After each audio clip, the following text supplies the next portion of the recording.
Anahaganisinga, Zanabechu. Welcome everybody to Rising Warriors Rachael Kulei. I am Shoshone, Northwest Band Shoshone Nation, and then I'm also Blackfoot, Osage, and Nez Perce. And today I have my lovely brother over here, Jacob Crane from Alberta, Canada. And I'm excited to have him here with us today. He's an executive director, producer, and an Indigenous entrepreneur, and is doing a lot of amazing things out here. And so I'm going to let him go ahead and just tell a little bit about yourself, your people, where you come from, and we'll just go from there. Welcome. Thank you. Thank you so much for having me. Dada Size Jacob Crane. Hello, everyone. My name's Jacob Crane. I'm from Tsuut'ina Nation, Alberta, Canada, and I'm really excited to be here today to share a little bit of knowledge that I have about the Indigenous entrepreneurship realm. And I'm, excited, always happy to share story and, to communicate with our Indigenous audience out there and what, we could be doing and what where we are with the entrepreneurship realm. So I'm looking forward to today's discussion. I love it. I'm excited about this. So we were talking a little bit beforehand. I found Jacob on another Indigenous podcast, iPops, right? I think it is. Another really good podcast to go check out. And I was watching him talk on there about entrepreneurship, and I was like, okay, we got to talk and have Jacob come on here because we have some good stuff that we can share over here. So like we were talking a little bit beforehand and about how we both kind of started our our lives and little lives with things that we were doing as far as starting to create our own money and things as we were growing up. And just a little bit about me, I was telling him that my first like real job I was doing when I was little, my father and my grandfather are both carpenters, and so they were building their houses. And so my first job was going around picking up nails off the ground. They had a little coffee can that I'd put all the nails in, and at the end of the day, I'd count up all my nails, and I got a penny per nail. And so I started saving my own money up and things like that. It was so when I was little, and so I've been I have several different businesses that I've owned. I have my own jewelry company that I own, Stars Designs. These are my earrings that I make. Then I also have Zimi Wellness Center, which is my Indigenous sovereignty. So I have a wellness center that I also own. I started my first, I guess you would say, physical therapy business when I was 19.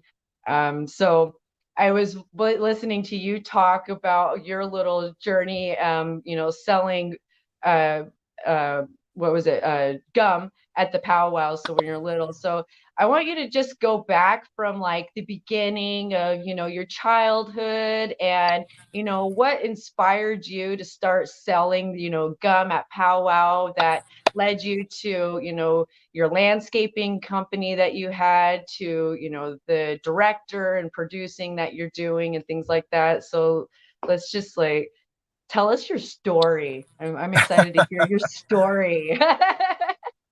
Well, Go yeah. ahead, take it away. Thank you so much. Yeah, oh my gosh, that was a long time ago. That was like 2 decades ago when my parents put me on the street to sell gum. No, they put me at the powwows. They put me at the powwows. So every year, I think I started when I was like 8 or 9 years old. That's kind of where my entrepreneurial journey began. Um, Me and my brother, we wanted to buy like Super Nintendos, and my parents were like, "No, we're not paying for that. If you want it, you got to earn it. You got to work for it." So I didn't know what to do, and I think my brother was like, "Well, why don't we just sell bubble gum?" And I'm like, "Okay, let's sell bubble gum." And so my dad was he was the first person to kind of teach us a little bit about shipping and handling fees, and you have to mark up things, and so like the little 5 cent Yeah. can bubble gums, the pink ones. I Oh. think we were selling those for like 20 cents or 25 cents. I don't know. It was ridiculously high, but we kind of learned as we went along. And so it's like a 3-day powwow, the Tsuut'ina, I think it was called the Sarsi Indian Days back then, but it's called the Tsuut'ina Nation annual celebrations now. And it was a 3-day event. So me and my brother would get the we get the tape, the circle pink tape, the hubba bubba, whatever. We get those, and then we get the 5-cent ones, and then we get like a third one. And my dad's like, just keep it simple, just do 3. And I'm like, why don't we do the bubblicious? And he's like, no, it's too expensive, you gotta. And so we started to learn that at a young age. And so I must have sold bubblegum for like 3 summers at powwows, just kind of traveling around and like just going and selling bubblegum. But that's how we started paying for things. That's how me and my brother would pay for things. We make a couple $100. I mean, we weren't rinking in like thousands of dollars, but to an 8-year-old or a 9-year-old, $200-$300, that's a lot of money. That's a lot. So I'm like, I can buy my video game and I can buy other games, like this is amazing. And so I started working early on.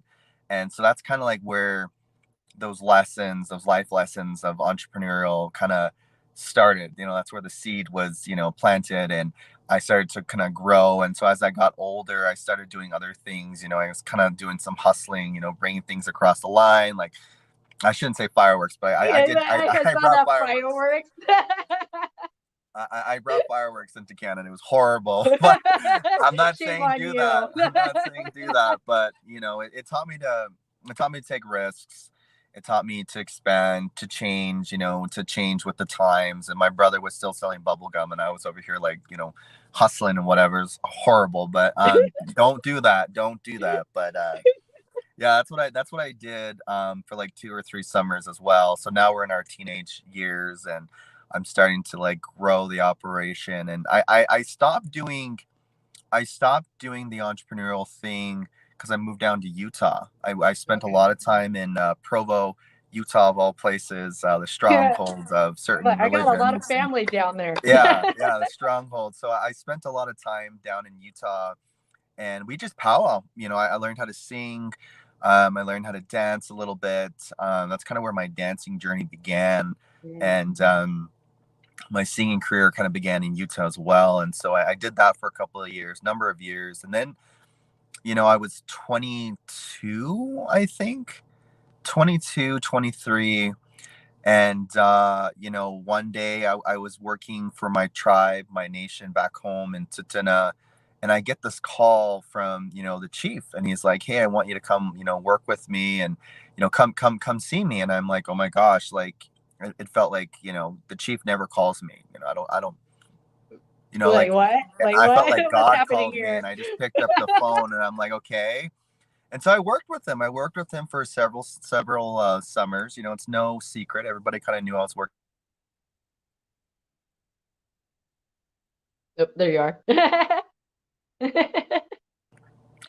So people knew I was working for the chief at the time. And I just started saving a little bit of money. My first year, I knew I wasn't always going to work for, tribal government, but that was the first time that I ever really got involved with the politics, the governance, the behind the scenes on how to actually, administrate and work on projects. And so we had a lot of development going on at the time. I think they were building like 50 homes, and they were doing all kinds of things. And so I knew there was a lot of work in construction. So I had always been kind of aiming at construction for some time, but I didn't really want to build a house. Like, now I want to build homes. I definitely want to build homes, but I didn't want to do that. That was a little too complex back then. So I said, okay, well, I'm going to just start cutting lawns. Okay. I know it's as like cheesy as that sounds, but I went out and I bought a lawnmower. I think I spent like $150 on it. I can't remember, 160, whatever. Canadian Tire. Expensive went back down then. there. That's expensive back then. That was expensive. It was like 2014-ish, 13. I think it was 2013. I can't remember, but that's still spending. So it was a bit. So I had saved up some money, and I went and bought my first, I guess I would say just experience, capital investment, whatever, $150. And I went to the town site, or I guess the cluster homes, or whatever you want to call it. And I cut my aunt's lawn, and I spent probably like an hour and a half cutting this lawn. But while I was out there, the neighbor called me over and he's like, "Hey, I want you to cut my lawn too. How much do you charge?" And I'm like, "I don't know, $80. Let's do it for $80." I didn't know. I didn't know how to charge. And so I just said 80. And he said, "Yeah, let's do it right now." So I cut the neighbor's lawn. And then, before you know it, I was making more. I think I made more that evening than I did at my job. And so I started doing that. So I'd go to work at the office. I'd wear a suit and tie, my nice dress shoes, and I'd go work 7, 8 hours at the job. And then I'd go home, shower, change my clothes. I put on my dirty clothes, or not my dirty, but like my clothes that were going to get rugged. Yeah. And I load up my truck, my mom's truck. It wasn't my truck, it was my mom's truck. And we go cruise. I go out to these job sites, and I'd start cutting people's lawns. And then pretty soon I had to expand the operation. I think I was working with 2 young people by the end of the summer. And so that was 2013. And so what it was teaching me was, one, to manage money, to have employees, treat your employees good, and to understand empathy. And so I'm learning this at 22, 23 years old. Okay. So the next year, I'm 24. I don't want to cut lawns anymore. I don't want to cut lawns anymore. I want to move on to more just new initiatives, So I'm not cutting a single lawn. I'm going to do landscaping, strictly landscaping. I know there's a bunch of houses getting built. I want in, so I had to go talk to the tech director or whatever. And he's like, "Well, you need to have insurance. You need to register your business. You need WCB. You need tribal endorsement, or a BCR." And so I literally went in and I got all this paperwork done, and I felt like there was so much red tape, but this is just standard procedure when you're getting involved with construction, because if something goes wrong, you want to make sure the corporation is protected. So you have to have insurance, you have to have WCB in case one of your employees get hurt.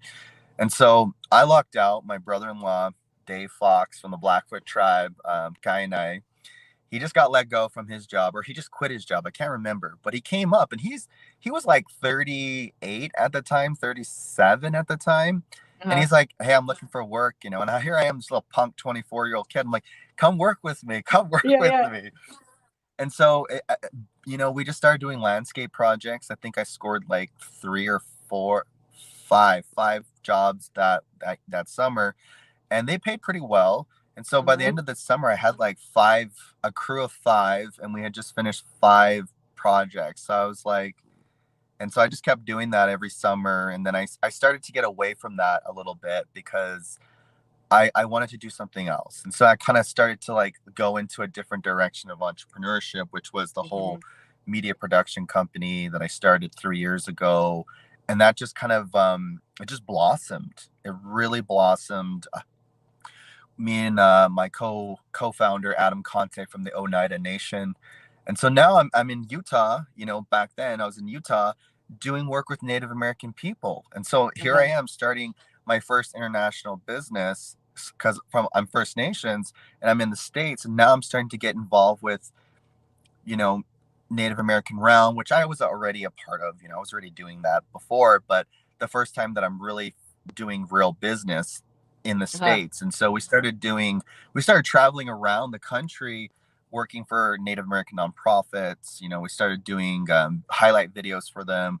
And we started, the mission of the organization was to highlight young people in hopes of inspiring, the next generation. So if you see a young person kicking butt, we'd go and do a 2-3 minute video about their story. And Adam Conte, and if he's watching, the guy's a magician with the camera. Oh, okay. So he's really good. He's a solid videographer. He's great. And so we just started expanding. I think we're working with 3 or 4 different videographers now, but that company is still up and running. It still goes. We did kind of take a little bit of a hit because of COVID, but next year, hopefully as things start to pick up, because we operate on large gatherings, events, business. And so that has to actually be taking place in order for us to go in and, capture that. So, right. And so when COVID hit this earlier this year, I was doing the whole, running the show, but I was also working in my community of Tsuut'ina Nation. And so COVID happened. And so I had to leave Canada to take a position with the SLC Air Protectors. And so I was working with them for like 6 or 7 months, and I'm still working with them, but I love the work that they're doing. I got to do a lot of COVID-19 relief work. So it's kind of like, how do I say this? You have to fall forward. You have to fall forward. You have to move on. And so I just took a second job with the University of Waterloo, St. Paul's College. And so my job, all that experience that I just showed you, that I just talked to you about, now it's my job to teach other First Nations, Inuit, Métis, anybody who identifies as Indigenous in Canada, how to start businesses. And so I do that. I work from home. It's really fun. I love their crew. We're launching our first cohort of Indigenous, the Indigenous Entrepreneurship Pilot Project. It starts in February. February 1st, it's dropping.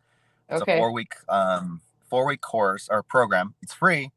Application, we're still accepting applications. You can still apply, but it's really cool. I love it. I'll drop a link or whatever in the description. I'm like, who can all apply for this?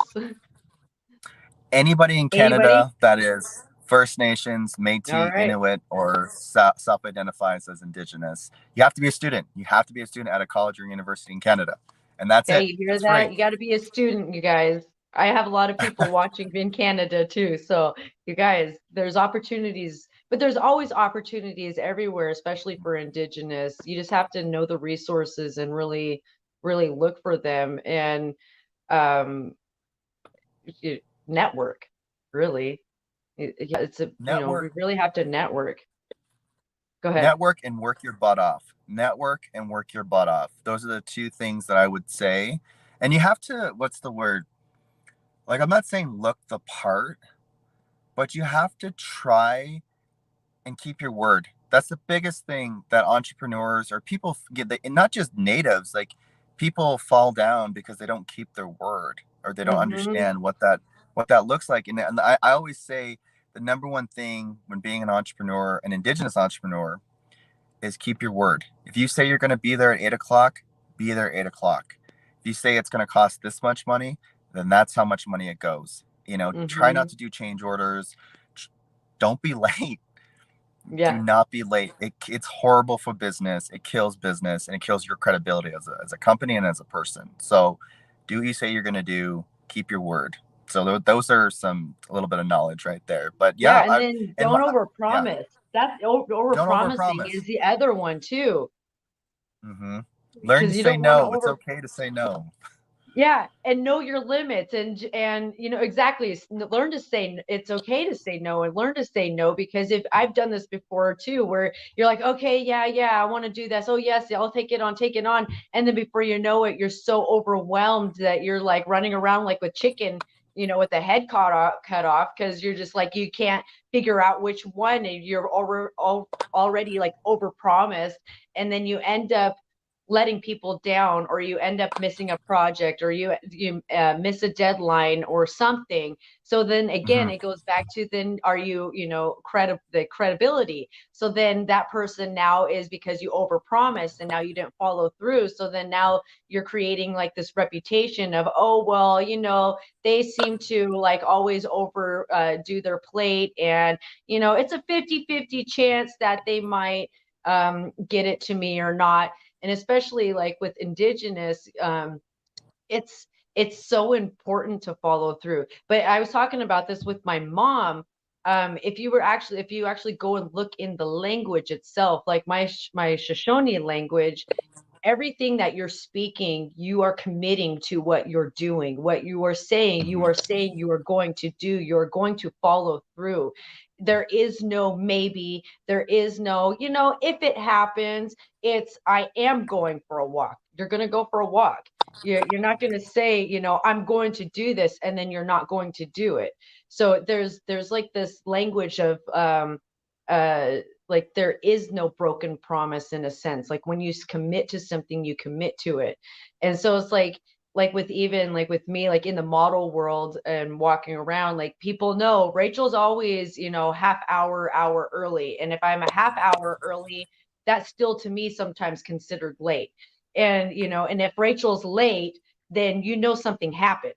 So then it's Mm-hmm. like, it's this reputation of like Rachel's always late. So if Rachel's always early. So if Rachel's late, something's going on. Like there's a legit reason why, something must be happening or going on. But it's, you really have to follow through and then hold yourself accountable. That's the other thing is, being able to hold yourself accountable and follow through with yourself. Because as an entrepreneur, we could easily wake up and go, oh, because we don't have that 9 to 10 job or, 9 to 5 job or whatever. So it's like, oh, well, I don't really have much to do. Like I can just, sit on my phone a little bit and, go over here and do this. And then before you know it, like the day's over and you didn't get anything accomplished.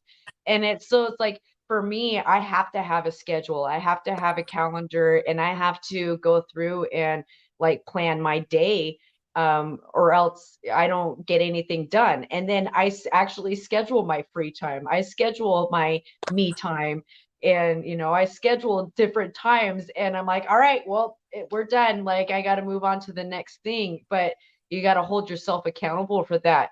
And so I wanted you to talk a little bit more about the getting out of the colonization, part of getting into the entrepreneur mind ship and getting out of the colonized 9 to 5 job, and how important that is, especially being Indigenous. Yeah. And oh, by the way, holding yourself accountable and being on time, it costs nothing. That's free. Yeah, So, exactly. anyways, I like that. I, I don't want to. How do I say this? I don't want to dog on people for, I don't want to dog on people for working 8 to 4, 9 to 5. I don't. First and foremost, when I say this, I'm not dogging on them. I don't want to seem like I'm stirring the pot a little bit. So, disclaimer before I go into this. Right. But It's more of inspiring. This isn't to mhm. inspire you to get out of that. So kind of going to what I was saying, like, how do I say this? When being an entrepreneur, you're allowed, an Indigenous entrepreneur, you are allowed to make your own hours. And, we there's studies that show the 8 to 4, and I've seen this even in my home community, people will be employed and they're working from like 8 to 4. Guess what? They didn't do anything all day. Like they're just punch in, punch out, and they leave. You didn't do anything, you didn't learn anything, and so there's no real growth going on there. And so when you make your own hours and you become your own boss, or your own, I guess, source of your own, what's the word, you're back into the hunter gatherer mentality. You're constantly on the hunt for buffalo, you're fishing, you're, whatever that may, you're trading, you're Mm-hmm. always in trade mode. And so you're always moving, there's movement that's taking place. And I feel like that's just in our DNA as Indigenous people, to be hunter gatherers, but also to be, to trade. And so we're forced to be in a system, some people, where they got to punch in at 8, and then they punch out at 4. And that system just doesn't work for everybody. It doesn't really Mm-hmm. work for us as Indigenous. It's a very colonial setup where this is I feel how like a it's slave. supposed to be. Yeah. I feel And like a so, like, slave. yeah, you're a slave to the clock, basically. And so when you become an entrepreneur, you get to make your own hours. And so you don't actually work 8 hours a day. You might only work like 3 or 4 hours, or you may work 12 or 15 hours. Okay. But you're able to do that. And so you're already decolonizing or taking apart that 8 to 4. But when the hours that you do put towards your job, those are quality hours. And everybody who's listening right now should know what quality hours at work look like. You're busting your butt, you're working, you're writing emails, you're looking to close deals, you're trying to trade, you're marketing your stuff, you're responding to clients. That's what I'm talking about, is working that that quality, the quality work. And so you're putting in the time and you're putting in the hours and the effort. And so sometimes with me, like I'll work 6 hours. Sometimes I'll Mhm. only work 3 hours a day. But when I punch in to those 3 hours, I am moving my butt. I am moving constantly. And if sometimes I work like 15 hours in one day, and people are like, Mhm. holy cow,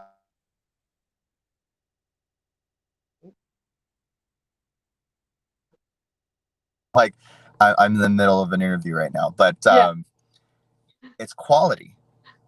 You punch in, you do everything you're supposed to do, and you start to realize that you can do it. There's a self-realization, holy cow, I can do this. I can work, I can make, an income for myself and my family.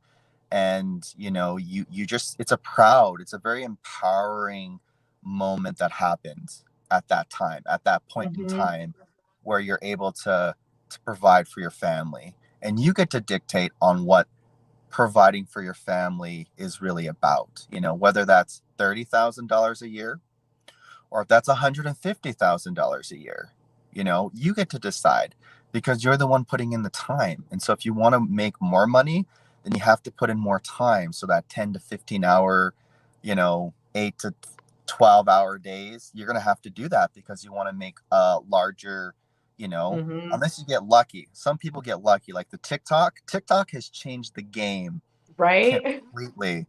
It's changed the game. And so, it's interesting that we live in such a digital advanced world, and things are changing every time, every day, every minute, every second. And so Yeah. you can really literally do anything, work from home. And that's one thing this pandemic has really taught me is we can work from anywhere in the world. And so Mhm. congratulations on, doing this. Like this is a side hustle, I'm assuming, for you as well. And Yeah. you're working from home, right? Yep. And so congratulations. Like this is so Oh, cool. thank you. You get to learn from some of the most, cool people out there because you're sitting here listening and we're dropping knowledge. So if anybody's actually like growing and growing, it's yourself because you get to do this. So I I'm hope a that kind constant of, student. yeah, a constant student. So I hope that kind of helps with why people should start to push towards it. And it's also like being an entrepreneur. I always say Indigenous entrepreneur because I feel like we're different than the regular entrepreneurs. Like regular entrepreneurs, it's more about the individual, whereas Indigenous entrepreneurship, it's more about the collective and solving problems that are in our communities, whether it's unemployment or there's a social issue or there's something that's lacking. We are the people that go and fix that problem, And so Kimberly Tilson Braveheart from Pine Ridge Reservation, South Dakota, Mhm. or North Dakota, South Dakota. She Mhm. told me this: when an Indigenous person starts a business, 20 people, 20 families are impacted by that person. And so, if you look at the reservations and the reserves, there's a lot of there's issues or there's problems. And it's like this with any society. It's not just reservations and reserves are just evil places. No, this is Right. everywhere. But when somebody starts a business or they become, their own boss or they venture out into the Indigenous entrepreneurship realm, you are positively affecting 20 people, 20 families, because now you're going to hire your brother and you're going to hire your friend, and they're going to be able to provide a little extra for their families. And then you're going to hire the kids down the street to come clean up your yard. You're going to hire Bob to come cut your lawns. You're going to hire Cindy to come do your wife's hair. And so do you see how there's an economy there that we're starting Mhm. to support? And Mhm. so this is a huge thing is nobody really talks about the Indigenous economy. There's a small handful. I think her name's Carolina or Carol. I don't know her name, but she's economics. But I Okay. really want to meet her because she has a lot to say about this. But there's an economy there on the reservation, on the reserve, and now you are supporting that. You are supporting that economy, and you're growing it. You're keeping the dollars in the economy, Uh-huh. whereas the dollar tends to leave the economy when the dollar should stay in the reserve, in the community. It should get passed around 6 or 7 times before leaving. And so you're Right. building wealth, value in the community. So Yeah. I absolutely love the way that you just explained that, because it's so true. Because if you were to go back into, we're going to go back maybe 500 years ago, that's how it was. You had the hunters, you had the gatherers, you had the medicine people, you had those that, how to do the dressings. There was someone for everything that we did. And so there was constantly this trade system that was going on. It's like, what do I have that you have that you can give to me? Or, oh, okay, I support you over here, but this person can support me over here. And there's just like Hmm. this trade system going on. And I love that this is, coming back in the new age that we are in now. It's exciting. And the other thing too is like, I love the whole idea of our support system of, it's not just when one native person, or actually it's when one native person is successful, it makes us all successful. And Hmm. it inspires and it instills that even more of a hope in all of us that we can still make it, especially when you're dealing with, historical trauma and genocide and all these different things of suppression. And you kind of, people sometimes they get stuck in that mindset of, I'll never be able to be an entrepreneur, or I'll never, I'm just going to be stuck here in this 9 to 5 job and I'll never get out of it. Well, this is the biggest thing my mom taught me when I was little: if you can't find the job, make it. Hmm. And that's exactly what she would tell me. If you can't find the job, you create your job, you make your job. So, whatever skills it is that it is, you can create your own job and make your own unique business. And it doesn't have to be the same as everyone else. It's actually better to be unique and have your own spaz, if you want to say, your own personality, your true authentic self within your business and your voice, and not copy other people. Because if you start copying other people and such, like, but you can be inspired by things that other people are doing and then turn it Hmm. into your own thing so that it's genuinely yours. Just don't take it like, I'm going to take exactly like what you're doing over here and I'm going to go over here and do the exact same thing. Then it's not genuine and it's not authentic. And then it's not, you're not creating your own art form within it too, because that's the thing that we also do as Indigenous. We're creators, we're artists. So whether it's in landscaping, whether it's, producing, whether it's even in the health system, you're still creating, you're still moving, you're still doing something to help people and the Indigenous and, our people and things like that. And so I'm excited. So what else have you been doing? Well, I do. Oh my gosh, I do a few things. I'm working on a book. I'm working on my first Indigenous entrepreneurship book, but it's more about it. It talks more about marketplaces. If anything, it's not so much like, it'll talk a little bit about the skills and the things that you need to do to start a business. Okay. Um, but a lot has to do with marketplaces on like where you actually go to make money, to make, where the buffalo is, where the Right. fishing ponds are. That's basically what I talk more about. But there's a little bit about starting a business and going into that realm a little bit. But yeah, it's my first ebook. I didn't want to put myself on the cover, so I'll have a little picture at the end of it. But because I don't like that. I'm not about that. I'm about, this is a cool book and this is a cool title. This is a cool um, image, and this is what it's Mm-hmm. going to do for you as a person. So I'm not guaranteeing that you're going to make money if you buy it. What I am guaranteeing is that you will learn where to make money, where the Mm-hmm. buffalo, where the hunting grounds are. And so to support yourself or to support your family, or if you want to start a side hustle. So I always talk about that. But right now I'm setting up a pilot project for Waterloo and St. Paul University College. And I am the current executive director for a nonprofit out of Utah. So I do both jobs. I sit on a board. I'm the secretary for the Urban Indian Center out of Salt Lake City. And so I do a lot of nonprofit work. I love the nonprofit sector. I help out my other buddy's nonprofit. His is just a startup. It's called Indigenous Health and Wellness Connections. And so I do a lot of work Okay. there as well. So I always think that if you want to give back to a community, do the nonprofit thing, or you can always work for free, volunteer, elders programs, youth programs, go to those programs. They always are in need of support. So you don't have to leave your community to volunteer. I always say this, I always see all these non-native people running off to Africa and everything like that. But I'm like, go to an indigenous community and ask, what can I do to help? What can I do to support you guys? What can I do? And so a lot of things to be done within our communities, a lot of work. So yeah, so I do a handful of things. I love it. See, we all need to be wearing more hats, and it's okay to wear many, many different hats and to take, like you did, you had all these little life skills that you did. And if I remember right, you didn't graduate, right? No, I haven't graduated university. Yeah, you dropped out early, right? If I remember Um, right. I dropped out of high school at 16 because my son was born. My son was Yeah. born, so I had to support him.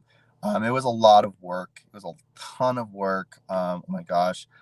Yeah, having a kid in Utah at 16 is just interesting, but it taught me a lot. It taught me a lot, a lot of work. You got to work every single day. And I'm still, still taking responsibility for that. And it's going to be a forever thing. So I always say this to young people: don't rush to grow up. Okay.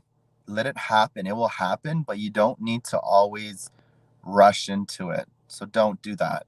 Enjoy your youth. Enjoy your youth. Enjoy those stages of development, becoming young men and young women. Don't rush. There's no need to rush. I always say that.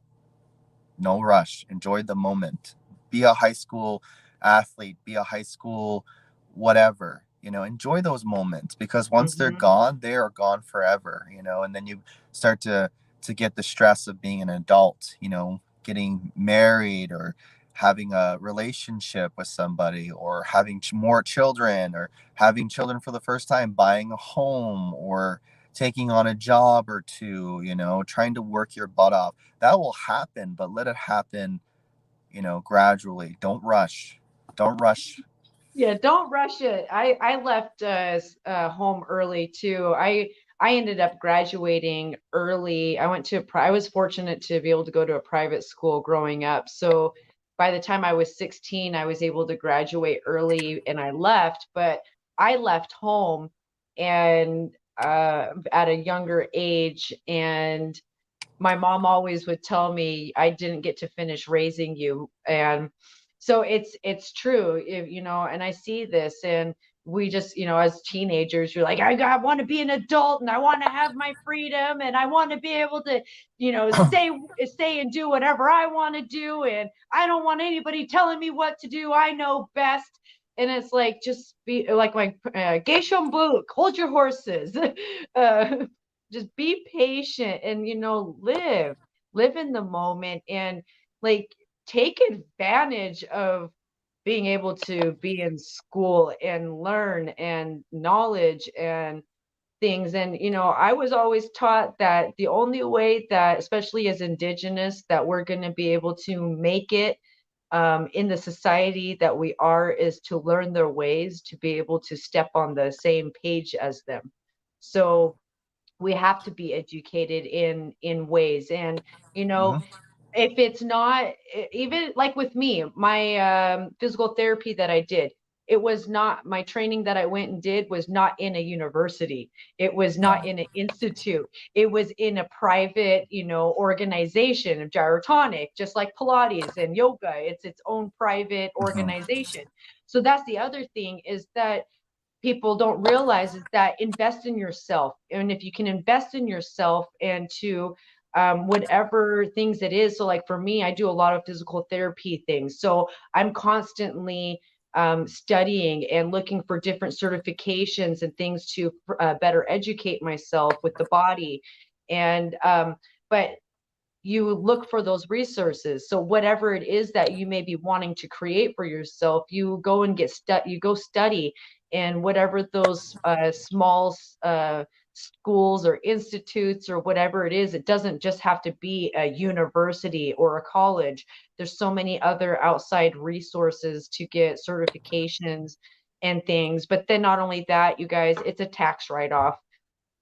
That's the thing, is Yeah. it's a tax write-off. When you invest into yourself and you invest into your education and your growth, that is a tax write-off for your company, for your business. So it's like you get to gain more knowledge and you get to learn more and grow your business more.